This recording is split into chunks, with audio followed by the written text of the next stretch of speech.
All right, guys, it's T. I thought I would sit down and do another video on JasonBlaha. You know, the lifting, gym, fitness slave, bro. The diet slave and whatever else. The recruiting, lifting slave dude that's drinking just Kool-Aid right now, and we're all putting on his radio voice.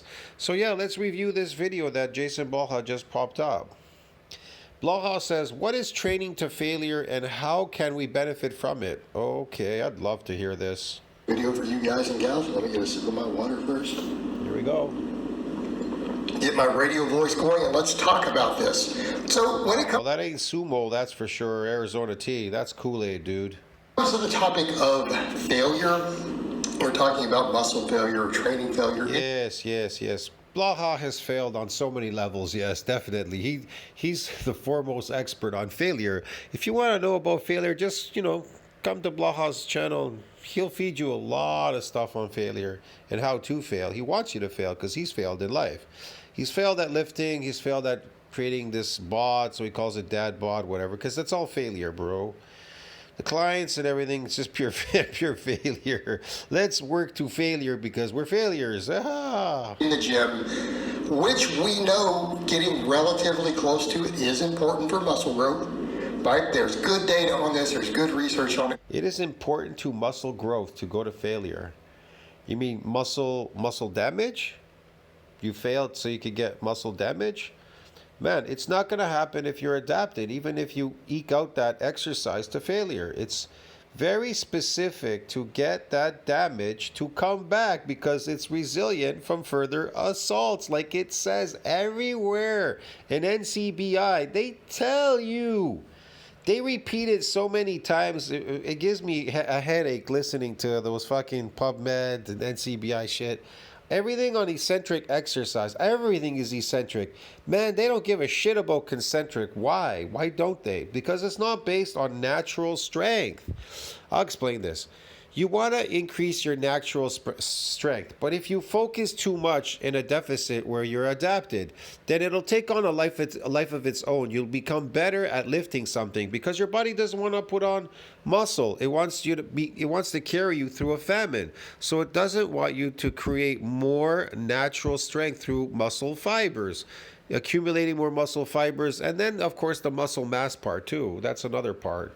So there's a whole bunch of things that come to play there, but definitely yes, it is very technical and it is very difficult to build real muscle. It's not like these guys throwing around words. You're just going to lift this, that, you're going to build a muscle, going to hypertrophy, how many reps is going to build a muscle, all stupid shit. That's ridiculous. We know that probably sets to where you don't get within 3 to 5 reps of failure, you're probably not gaining significant muscle growth from it. You might, but you probably are not. And we need to be aware of that, of what we determine as failure.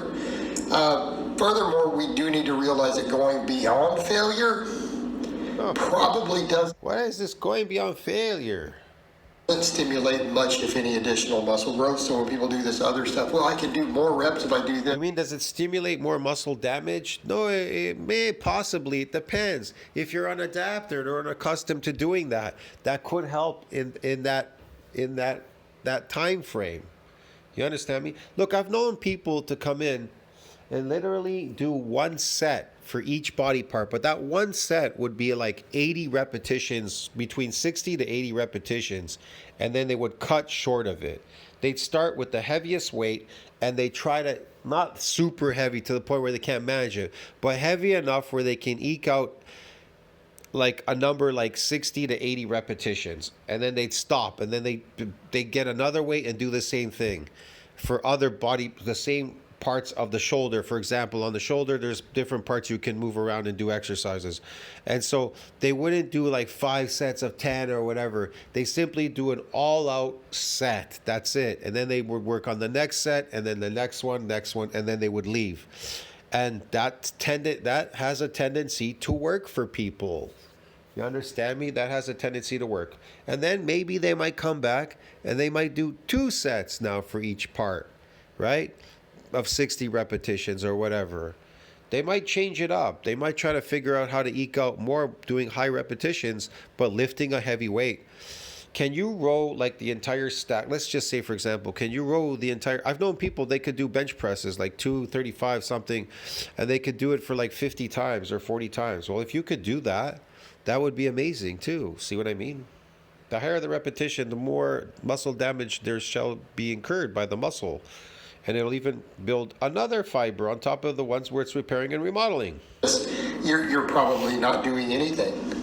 Okay, you're probably not doing yourself any favors there. And again, that's kind of, if we understand how muscle fiber recruitment works and how muscle failure works, it makes sense why that's the case.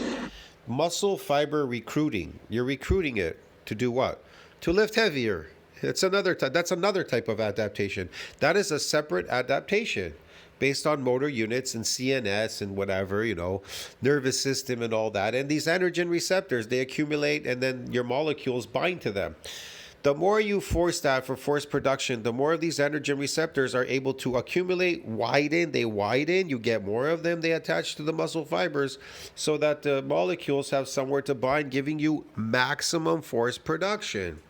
We know about motor units proliferating and stuff in the nervous system, but that gives you maximum force production. Without these androgen receptors, they go away fast. If you leave a gym, they can go away fast, but they're yours. They'll always be there. There's a type of memory when you come back. They can come back again quickly. A whole bunch of things, man.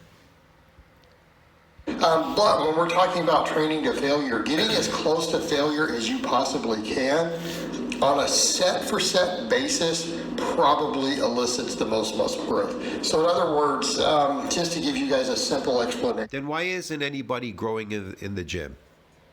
If that elicits the most muscle growth, like Blaha says, then why is everybody stagnated in gyms? Why are they all like adapted? They're not growing, not going anywhere. They all look the same. They're not. There's nothing going on there. And then you get like, then they want to take steroids. Why? Because it's they failed, and so they feel like failures. They feel like failures, so they go on steroids. Let's say you have a 10 rep max, right? It's 200 units of weight, pounds, kilos, stone if you're British. Well, you gonna lift 200 stone, mate? All right, yeah, I lived there. I don't know why you guys still use stone. Quit doing that. It's confusing to everybody. So let's say you have 10 reps, right? 10 reps is your max, meaning on rep 11, you would fail, right? You would get 10, it would look really slow, and if you went for an 11th rep, you would get stapled. So let's take that weight. So the first 4 to 5 reps are probably just a warm-up. Only thing being utilized is your... The only problem here is you're all adapted to these exercises.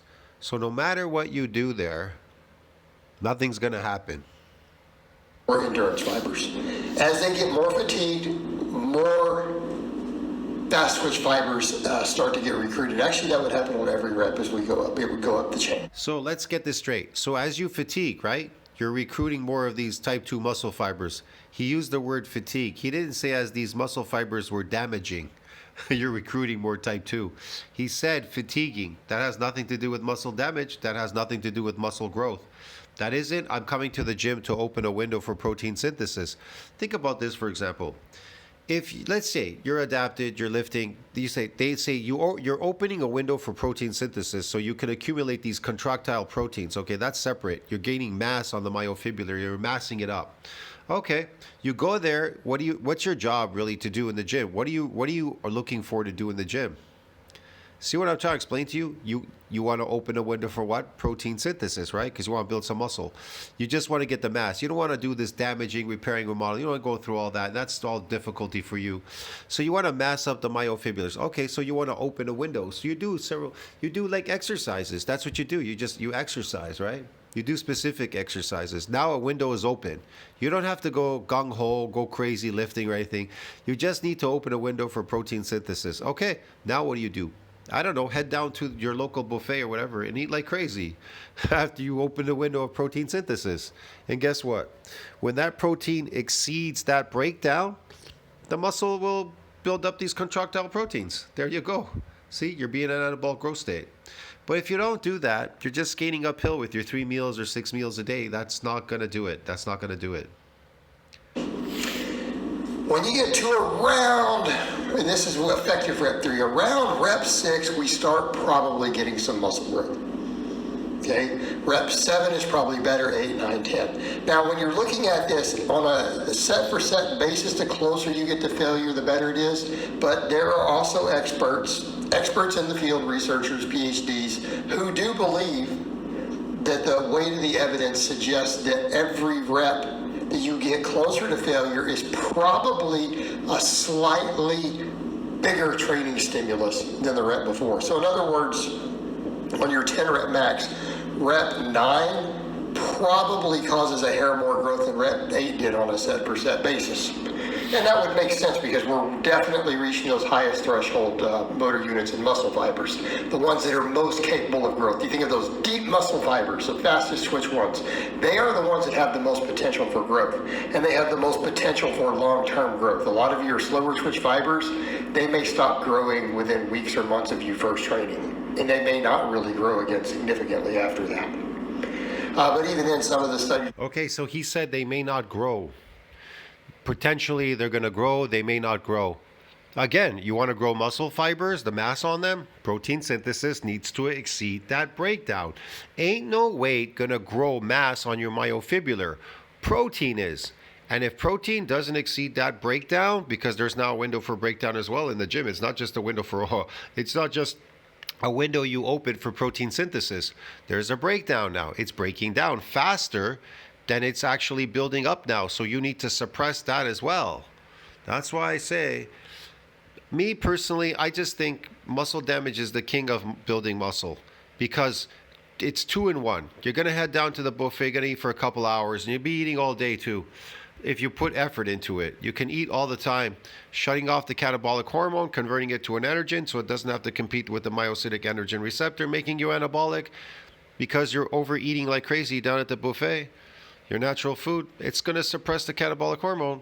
That window, it'll go, and you'll build up these proteins, and you'll get mass on the myofibrillar, and you'll get a repair and a remodeling, and another fiber, and the mass on the myofibrillar as well will grow. So you're getting 2 in 1, bro. But if you're just an adapted slave, and you're just trying to get these contractile proteins on it, and even if you're not eating enough, it's just never going to work, man. That's why people in the gym, they're all stagnated. So what do? Well, I got to lift a heavy weight. I got to become a strong guy. Because I can't build any more natural strength, I need to become a strong guy. So it takes on a life of its own, this force production. It's a force. You've increased the force, but you never became physically stronger. I'll explain this. But I think still people, they just don't understand. You could be good at lifting something, but be small and literally small and weak. You understand me? Or you could be big and strong, but not very good at certain lifts, maybe the heaviest of heaviest lifts that people have been practicing at. You understand me? But you are naturally stronger because you got more fiber count or mass on your myofibrillar contractile proteins that you didn't have before. That means your natural strength went up. I don't know what that natural strength was when you first came in the gym. Maybe the most you could bench were 2 25-pound plates or 2 10 plates on the bar.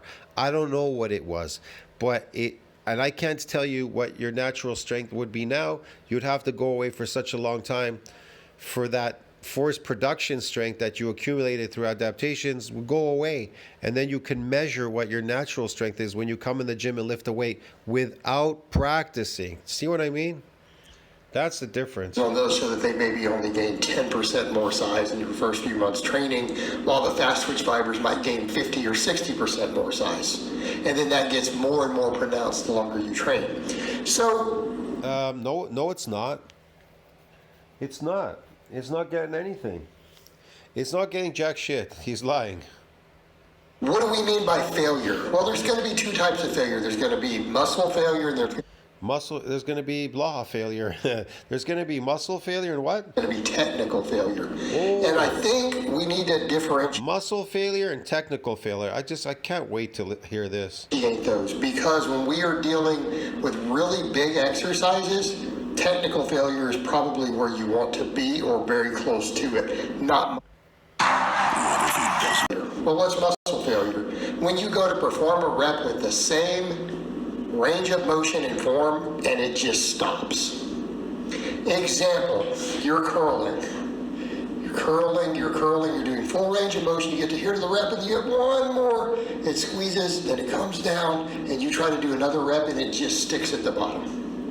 Now, you'll have people say, that's not failure, because you could cheat, you could do partials, you could lay back, but you've reached muscle failure. So when you start doing this other stuff, is it your bicep? No, you're using other muscles to help keep lifting the weight. Your bicep has failed. So once you...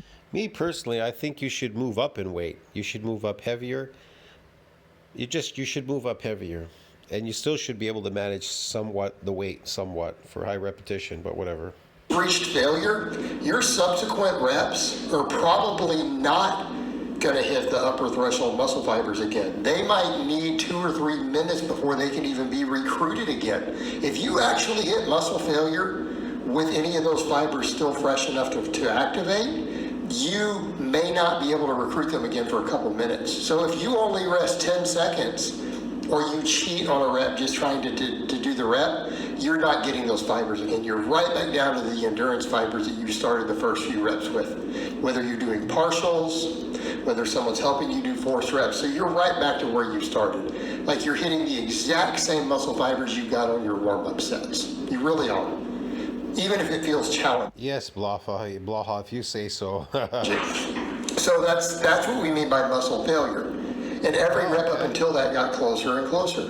Okay? Now, sometimes people say, what about rest pause? Rest pause may not be enough to give enough rest to even recruit those again. It's subject to a lot of debate. Do I think when you've gotten really close to failure and you stop for a couple of seconds, 2, 3, 4 seconds to do another rep and then do maybe 1 more or 2 more, is that probably okay? Sure, because you did kind of ensure that you got to failure there. But we're kind of getting into a territory to where I can't say, and that you can't point to the evidence and say that that's actually guaranteed to be beneficial. I would lean in the direction of saying if you didn't quite hit muscle failure, you got really close and then you rested a couple seconds to do another rep, that is probably still valid. Can I say it's absolutely still valid? No, but it probably is. I would lean in that direction, and it's something I do myself sometimes. Okay, so what do we mean technical failure? Technical failure is one of the major primary movers that started to reach failure, and this is what people don't get. They're like, what do you mean? So, like when you're doing a squat and your form starts to degrade, you start shifting all ugly, forward leaning, the back rounding, all this stuff. You know, people are like, oh, if the back is rounding, well, unless you're loose and you're not getting tight in your back, which could cause it. Maybe you're using the wrong grip, you're not getting everything tight up top. Sure, that could be the issue. But if you've been holding it all that time and you've been able to maintain it and you can keep it in that position when you go to rack it later, I don't think that's what it is always, unless it's just bad form, bad setup. Does he have a gray hair in his beard, man? He's getting gray, man. He's getting old. He's really accelerated aging. But it's probably because one of the muscles in your lower body is starting to get... And I can't imagine. I'm 10 years older than him. Yet when I move around in the gym, when I walk around and stuff, I look like a young guy, like a young dude. The people look at me, they can't figure me out. They think I'm young like them, but I'm not. They try to treat me like them. They need to treat me with respect. I'm an older person. I'm a senior citizen, man.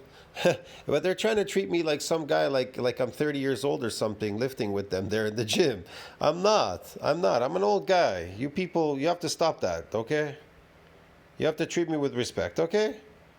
Yeah, very possibly your quads. Therefore, you start compensating. So when you see technical failure, that usually means you have reached muscle failure with one of the primary movers, in which case it's time to say, you know what, at least one of the major muscles, whichever my weakest link is, just hit failure. It's time to rack it. I would say to people, don't keep pushing rack it unless you're going to do some serious rest pause or something, which can be valid in that case as long as the form didn't break down first. Okay? Because technical failure means that one of the muscles probably hit failure.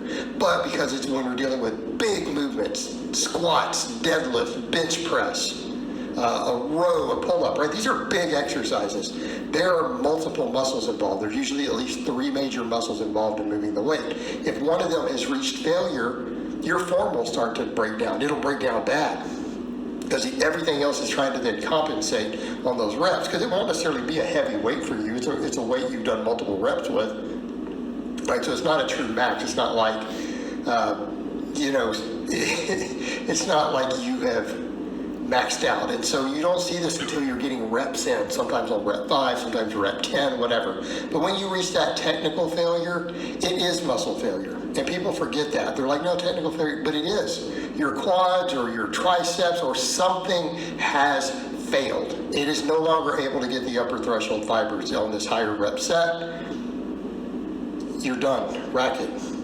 And that's what I would say to people. Count that as muscle failure, because it technically is. It's just not failure for all the muscles. But are you really going to, in most big lifts, are you really going to reach muscle failure with all of the primary movers at once? A lot of people do. And again, they're not accomplishing anything by doing that. I know many people that do that, and they're not accomplishing. Maybe more glycogen is going to load in the muscle. If you go to failure, you're able to draw more glycogen in there. Okay. And how's that working for everybody? Hey, how's that working for all you people out there? See what I mean, man? Growing these phony muscles. Like, this is crazy. Try lifting to failure on a pure carnivore diet. I've experimented with everything, so I know what's going to build, what's not going to build, what's going to work. That's why I rapidly change. My body's changing fast. That's why that guy, that IFBB guy, he was next to me working out with this girl in the gym. They were watching me, and they're mumbling to each other, but I can hear them. They're talking about, oh, carbohydrates and this and that, and I'm not on any carbs, I wanted to tell them, but I don't want to have a conversation with them. The guy is not personable, so no, I'm not eating carbs. I'm on a carnivore diet, but like I said, they don't know. They can't figure out why I'm rapidly changing. To them, it looks like I'm getting bigger, but the fact is that I'm getting more conditioned, and it's giving the illusion that I'm getting bigger because my weight has not moved. It's 250. It is not moving up and is not moving down. But again, some contractile proteins could be building up there as I'm losing maybe some fat at the same time. I can't really say for sure. There's some places I'm definitely losing fat, because that's the whole point of conditioning yourself.